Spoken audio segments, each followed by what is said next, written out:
Today we are looking at the rear seats and cargo area of this 2024 Toyota Grand Highlander Platinum. So is this really a big improvement over the normal Highlander? Well, that's what we're going to find out in today's video.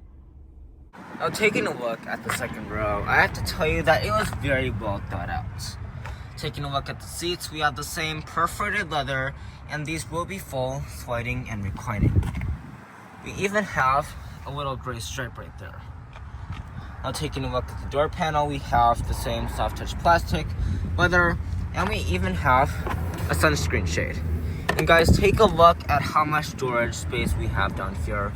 It extends all the way back, and you can fit a good amount of things in there. Getting in is really easy. It's not that high off the ground, and I think it's easy for most kids.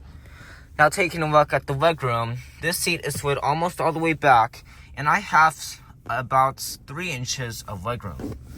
You also have a kind of tight seatbelt pocket, and my feet can slide under the seats.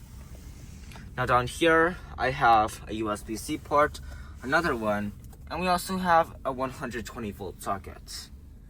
Now, we have our third zone of climate control right here, and heated seats and ventilated seats, which is a new feature for the Grand Highlander. Now, in this middle console, we also have a lot of space. We have a slot for this passenger, another slot over here, 2 cup holders, and a little storage area for the third row passengers. Now, up top, we have the panoramic sunroof, which is letting in a lot of lights. And I have to tell you that this area was very well thought out. Just take a look at the layout, and you'll see that you are going to be in agreement with me. Moving on to the third row, this was a weak area when it came to the normal Highlander, and now that the new Sequoia is hybrid, it's all messed up back there. So the Grand Highlander has an easy access. You can pull this, or you can pull that. So I'm just gonna pull this, and you just push it forward, and you can climb the stairs into the third row of your Grand Highlander. Now, this seat is slid all the way back, and I still have a good amount of legroom. Now, the thigh support is pretty good, and I also have a decent amount of headroom. Now, over here, I have 3 cup holders, a USB port, and this even serves as a grab handle. Now, there is a leather armrest right there, so that is very nice.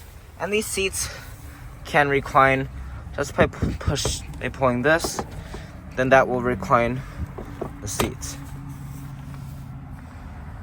Now let's take a look at the cargo area and see what kind of space we get back here. To open the trunk, you just kick your foot underneath the car, and then that will open it right up.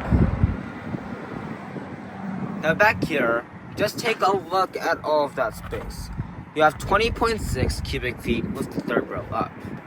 In addition to that, we have the optional cargo liner, and we also have this first aid kit, so I could just go like that. Now, to fold down the third row, you have to do it. It's not that easy, so you're just gonna do that. The headrest will fold, and then you push it down the rest of the way. Now, you can also do it with this side, so let me just do that really quick. Now you're looking at just under 58 cubic feet.